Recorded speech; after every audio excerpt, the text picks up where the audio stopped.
के वीडियो में आप सबका स्वागत है। आज संसद के तीसरा अंग लोकसभा लेकर उपस्थित हुई हूँ। तो आज देखेंगे कि लोकसभा को किस नाम से जाना जाता है, सदस्यों का संरचना क्या है, कार्यकाल क्या है, योग्यता क्या होनी चाहिए और लोकसभा को राज्यसभा की तुलना में कौन कौन विशेष अधिकार दिए गए हैं, प्रावधान किए गए हैं। तो सबसे पहले हम लोग देखेंगे कि लोकसभा को बहुत सारे उपनामों से जाना जाता है। पहला, इसे निम्न सदन कहा जाता है। अब निम्न सदन, जैसे राज्यसभा को हम लोग जानते हैं कि ऊपरी सदन है, तो उसके अनुसार ये निम्न सदन है। दूसरा, अस्थायी सदन। अस्थायी अर्थात लोकसभा विघटित होता है, भंग होता है, इसलिए इसे अस्थायी सदन बोला जाता है।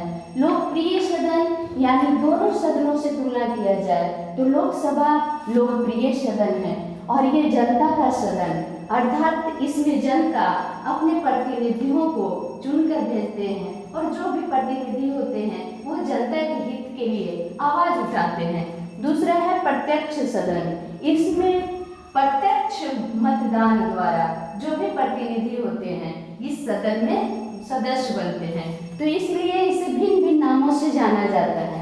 ये लोकसभा के उपनाम है। देखना है गठन। तो भारत में लोकसभा का गठन अप्रैल 1952 में पहली बार, और कह रहे हैं कि जो बैठक हुई थी लोकसभा के वो 13 मई 1952 में। अब गठन से संबंधित ये वर्णन है कि संविधान के दो अनुच्छेद हैं, एक 81 और दूसरा 331। इसमें बताया गया है कि लोकसभा में कितने सदस्य होंगे और वो उनकी नियुक्ति कैसे कैसे की जाएगी, ये सारे वर्णन हैं। आगे चर्चा करेंगे।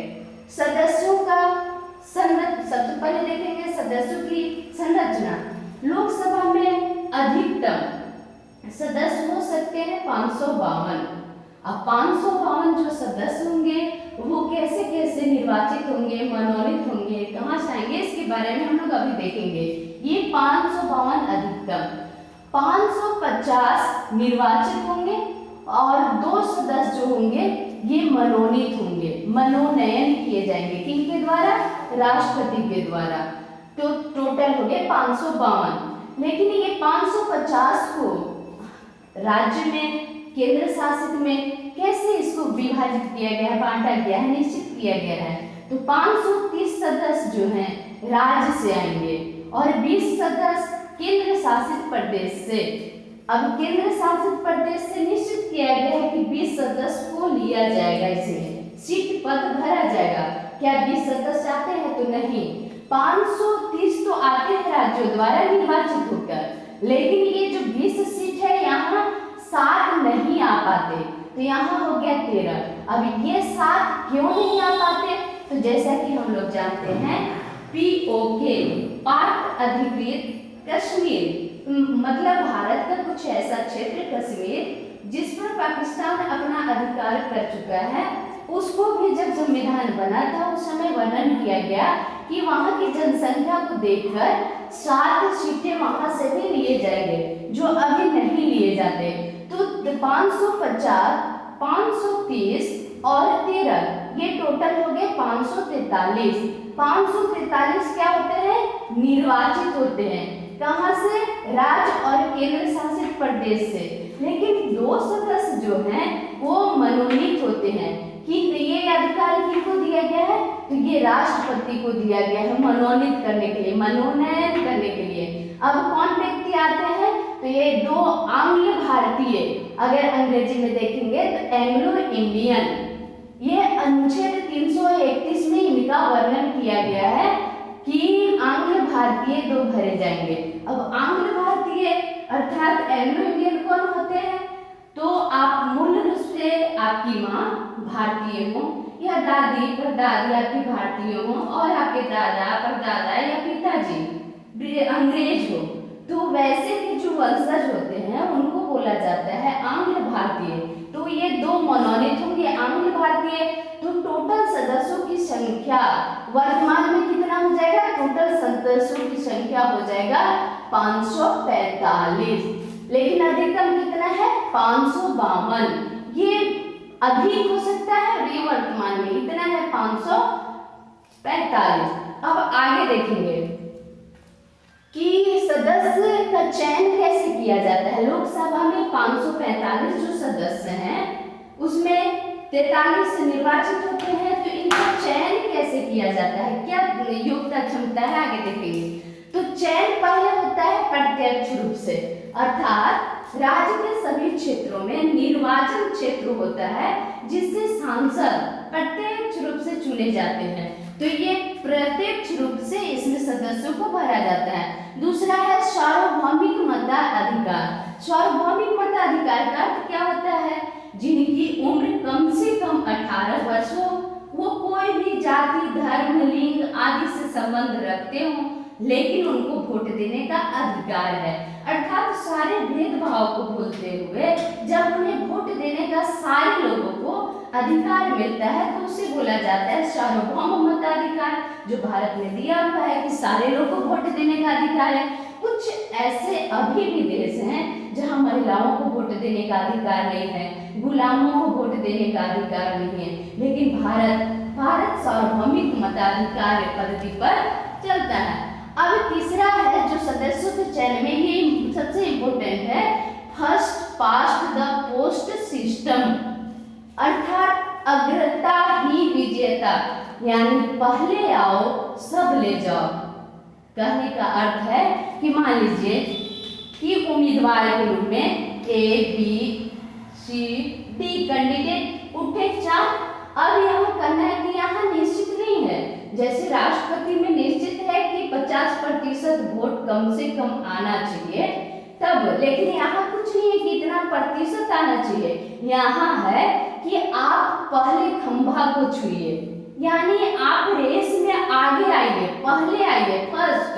तो कैसे होगा, मान लीजिए किसी का आया वोट, मतों की संख्या हुई 13, किसी का 26, किसी का 29, या किसी का मान लीजिए यहाँ हो गया 34, तो ये इसमें कौन आएगा, जो ज्यादा संख्या अधिक बहुमत वाले वो चुने जाएंगे। तो यहाँ यही कह रहा है कि first past the post system, यानी अग्रता जो आगे आएगा वही विजेता होगा। तो ये देख लिए हम लोग सदस्यों का चयन, ये 3 महत्वपूर्ण पॉइंट है, इसको याद रखना। एक तो प्रत्यक्ष विधि, दूसरा सार्वभौमिक मताधिकार और तीसरा है first past the post system. अब आगे देखना है कि लोकसभा का कार्यकाल होता कितना दिन का है। तो इसके पहले जो हम लोग पढ़े राज्यसभा, उसमें देखें कि सदन 6 वर्ष के लिए सदस्यों का कार्यकाल होता है, लेकिन लोकसभा में सदस्यों का कार्यकाल 5 वर्ष।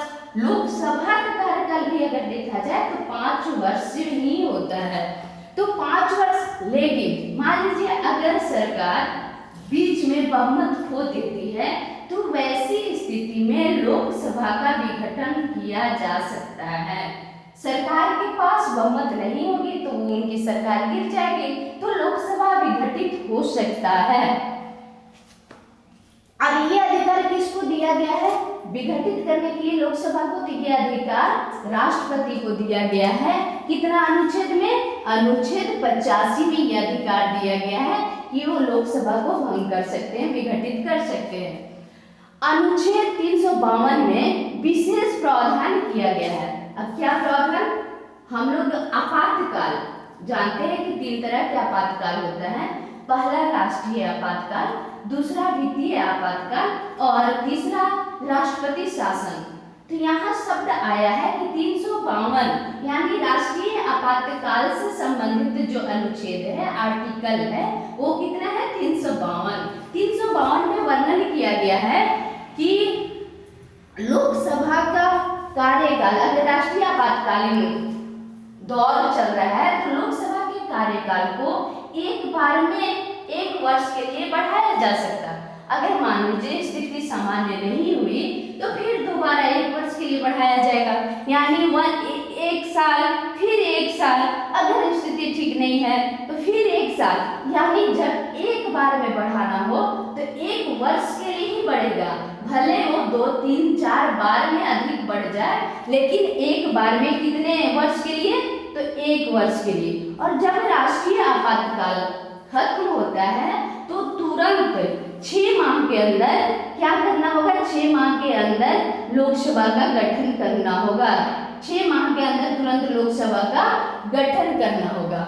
अब देखना है हम लोग को इसमें कुछ और एक शब्द है, जैसे श्रीमती इंदिरा गांधी जब प्रधानमंत्री थी तो 42वें संविधान संशोधन हुआ था 1976 में। इसमें क्या हुआ था कि लोकसभा के कार्यकाल को बढ़ाकर 6 वर्ष कर दिया गया था।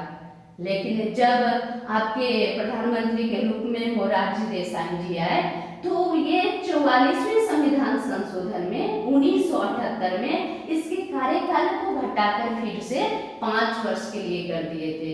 ये थोड़ा सा याद रखेंगे, हो सके पूछ दें कि किस प्रधानमंत्री के शासनकाल में लोकसभा के कार्यकाल को बढ़ाकर 6 वर्ष कर दिया गया। तो श्रीमती इंदिरा गांधी के शासनकाल में 1976 में 42वें संविधान संशोधन द्वारा। अब देखना है कि लोकसभा में जो पदाधिकारी होते हैं वो कौन कौन होते हैं। तो पदाधिकारी में मुख्य रूप से अध्यक्ष होते हैं, लोकसभा अध्यक्ष, और उनकी सहायता करने के लिए या उनकी अनुपस्थिति में कार्यभार को संभालने के लिए उपाध्यक्ष होते हैं। लोकसभा अध्यक्ष की नियुक्ति कहाँ से होती है, तो लोकसभा के अध्यक्ष जो सदस्य बने आपका देखिए 543, उसमें जो वरिष्ठ हैं, अनुभवी हैं, बुद्धिजीवी हैं, उनका उन्हीं सदस्यों में चयन किया जाता है लोकसभा के अध्यक्ष के रूप में। लेकिन एक प्रश्न हम सबों के बीच में आता है कि क्या लोकसभा अध्यक्ष के रूप में शपथ लेते हैं, तो नहीं, वो सामान्य सदस्य के रूप में शपथ ले चुके होते हैं और उसी में से उनको एक पोस्ट दिया जाता है, पदभार दिया जाता है, वो है लोकसभा अध्यक्ष। तो लोकसभा की पहली बैठक में ही, जब लोकसभा की पहली बैठक होती है उसी में लोकसभा के अध्यक्ष की नियुक्ति कर दी जाती है उन्हीं के सदस्यों द्वारा। और उपाध्यक्ष बस उसी में से आते हैं, जब अध्यक्ष नहीं है तो उपाध्यक्ष उनके कार्यभार को देखते हैं। कहा कि आर्टिकल यानी अनुच्छेद 93 से 97 में लोकसभा के अध्यक्ष के पद और शक्तियों का वर्णन किया गया है। अनुच्छेद कितना में, 93 से 97 में। अब देखना है कि लोकसभा की शक्ति क्या है, वो कौन कौन से कार्य करते हैं। तो सबसे पहला पॉइंट है धन विधेयक है या नहीं। कोई भी विधेयक धन विधेयक है या नहीं, इसकी घोषणा या इससे कौन निर्णय लेते हैं, फैसला करते हैं। तो ये लोकसभा अध्यक्ष का काम है कि धन विधेयक ये है या कोई भी विधेयक धन विधेयक है या नहीं, वो फैसला लेते हैं। दूसरा है संयुक्त बैठक की अध्यक्षता। संयुक्त बैठक अर्थात राज्यसभा लोकसभा का साथ में बैठक हो, किसी कारणवश कभी संयुक्त बैठक बुलाया जाता है तो उसकी अध्यक्षता कौन करता है, तो लोकसभा अध्यक्ष। अब है निर्णायक वोट देने का अधिकार। मान लीजिए सदन में कोई भी विधेयक पास करना है और जितने सदस्य हैं उसके अनुसार 50-50 वोट हो गया, यानी पक्ष में हो गया 50%, विपक्ष में हो गया 50%। वैसी स्थिति में अब क्या किया जाए, तो वैसी स्थिति में मात्र एक यही पदाधिकारी होते हैं लोकसभा अध्यक्ष जो निर्णायक वोट दे सकते हैं। निर्णायक वोट देने का अधिकार किसका है, तो लोकसभा के अध्यक्ष का। और संयुक्त बैठक की अध्यक्षता किस अनुच्छेद के तहत, तो 108 अनुच्छेद के तहत ये करेंगे कौन, लोकसभा के अध्यक्ष करेंगे। अब हम लोग को देखना है या और ये भी तय करते हैं, चौथा पॉइंट में हम लोग लिख सकते हैं कि भाषण देने के लिए आप खड़े हो जाइए, भाषण दीजिए, आप बैठ जाइए, या क्रमानुसार सब सेट करना, ये सब दायित्व किसका होता है, अध्यक्ष का होता है। अब देखना है कि लोकसभा में कुछ आरक्षण भी दिए गए हैं।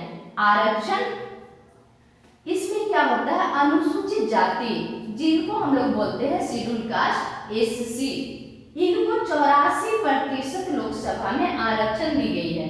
अर्थात सारे समुदाय की बराबरी का अधिकार हो, वो तो थोड़ा ऊपर उठे, इसके लिए 84 जो आपका सीट है आरक्षण में SC के लिए 84। दूसरा है ST यानी अनुसूचित जनजाति, जिनको शेड्यूल ट्राइब बोलते हैं, इनको दिया गया है 47 सीट। जहां जिस क्षेत्र निर्वाचन क्षेत्र अगर अनुसूचित है, आरक्षित है, तो वहां उसी समुदाय के लोग उम्मीदवार के रूप में खड़े होंगे। ये किसमें वर्णन है? ये आरक्षण लोकसभा में दिया गया है। ये आर्टिकल 330 में इसका वर्णन किया गया है। लोकसभा में विशेष, अब यहाँ देखना है हम लोग को कि राज्यसभा की तुलना में लोकसभा में क्या विशेष होता है जो राज्यसभा में नहीं होता है। तो पहला, मंत्रिपरिषद लोकसभा के प्रति उत्तरदायी होते हैं। मंत्रिपरिषद जिनके अध्यक्ष होते हैं प्रधानमंत्री, वो राज्यसभा के प्रति उत्तरदायी नहीं होते, बल्कि लोकसभा के प्रति उत्तरदायी होते हैं। दूसरा, सरकार बनाने के लिए लोकसभा में बहुमत प्राप्त करना होगा। अगर आप सरकार के, केंद्रीय सरकार के गठन करना चाहते हैं तो बहुमत राज्यसभा नहीं बल्कि लोकसभा में बहुमत प्राप्त करते हैं तो आपके दल को आमंत्रित किया जाएगा सरकार बनाने के लिए। और तीसरा है कि धन विधेयक जब भी पेश किया जाएगा तो लोकसभा में ही किया जाएगा। अब आप पूछ सकते हैं कि आखिर क्यों ये धन विधेयक राज्यसभा में क्यों नहीं पेश किया जाएगा? तो धन विधेयक जो विषय है वो किसी न किसी रूप में जनता से जुड़ा हुआ है। और आप समझ सकते हैं कि राज्यसभा में जो सदस्य होते हैं वो राज्य के विधानसभा से आते हैं, अर्थात वो राज्यों का प्रतिनिधित्व करते हैं। और जो लोकसभा में सदस्य होते हैं वो जनता के प्रतिनिधि करते हैं, अर्थात जनता से संबंधित जो भी मुद्दा होगा, विषय होगा, वो कहाँ लाया जाएगा? लोकसभा। तो निश्चित ये कॉन्सेप्ट समझ में आ गया होगा।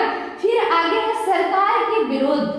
अगर मान लीजिए सरकार संविधान के विरोध में या कहीं लगे कि सरकार सही ढंग से कार्य नहीं कर पा रही है तो उनके विरोध में अविश्वास प्रस्ताव लाया जा सकता है। तो कहाँ लाया जाएगा? वो लाया जाएगा लोकसभा में। प्रस्ताव लोकसभा में लाया जाएगा, ठीक है। ये विशेष राज्यसभा से ज्यादा ये अधिकार दिया गया है लोकसभा को। अब है कोरम, अंग्रेजी में इसको बोलते हैं और हिंदी में बोलते हैं गणपूर्ति। गणपूर्ति क्या है? देख रहे हैं कि किसी भी अगर लोकसभा या राज्यसभा में बैठक होती है तो उस बैठक में कितने सदस्यों की उपस्थिति अनिवार्य होती है? कम से कम कितना सदस्य उपस्थित? तो कितना सदस्य? 1/10 भाग। 1/10 भाग सदस्यों की उपस्थिति अनिवार्य है। तो अगर हम लोग ध्यान से देखेंगे तो कितना? 545 है।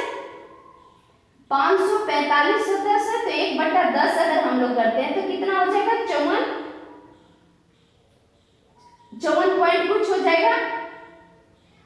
हाफ, तो हाफ कैसे? तो इसको हम लोग राउंड फिगर में लेंगे 55। कम से कम सदस्यों की संख्या कितनी होनी चाहिए?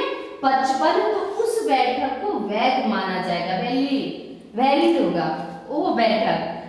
तो ये ध्यान रखना है कि सिर्फ लोकसभा के लिए नहीं बल्कि राज्यसभा में भी अगर बैठक होती है तो उस बैठक में सदस्यों की उपस्थिति 1/10 होना अनिवार्य है।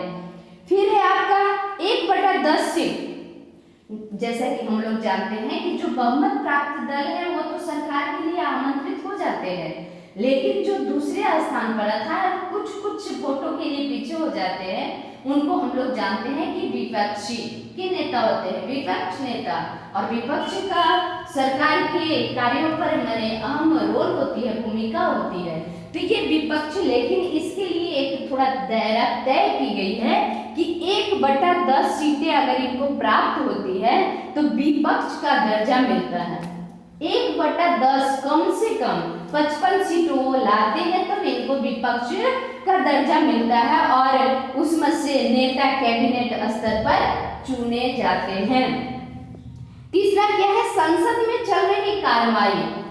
संसद में चल रही कार्रवाई से अगर 60 दिन तक कोई भी सदस्य बिना सूचना दिए अनुपस्थित होते हैं, अपसेंट होते हैं, तो वैसी स्थिति में उनकी पद समाप्त हो जाती है। यानी पद से उन्हें हटाया जा सकता है। कितना दिनों तक? 60 दिनों तक। बिना बताए अगर अनुपस्थित होते हैं, अपसेंट होते हैं, तो पद से उन्हें निपटाया जा सकता है। लोकसभा में कहीं कोई दिक्कत नहीं है। अगर देखा जाए तो सही मायने में केंद्र में संसद में अगर भूमिका है तो लोकसभा सदन का है, क्योंकि जनता की सारे विचार को प्रतिनिधियों के माध्यम से केंद्र तक पहुंचाना और क्षेत्र के विकास के बारे में चर्चा करना। एक चीज थोड़ा सा ध्यान रखेंगे, एक ट्रिक है, इस ट्रिक को हम लोग याद कर लेंगे। ये संसद आपका आज के वीडियो में समाप्त हो रहा है। अगले वीडियो में विधानमंडल बताया जाएगा, तो थोड़ा सा देख लेंगे संसद।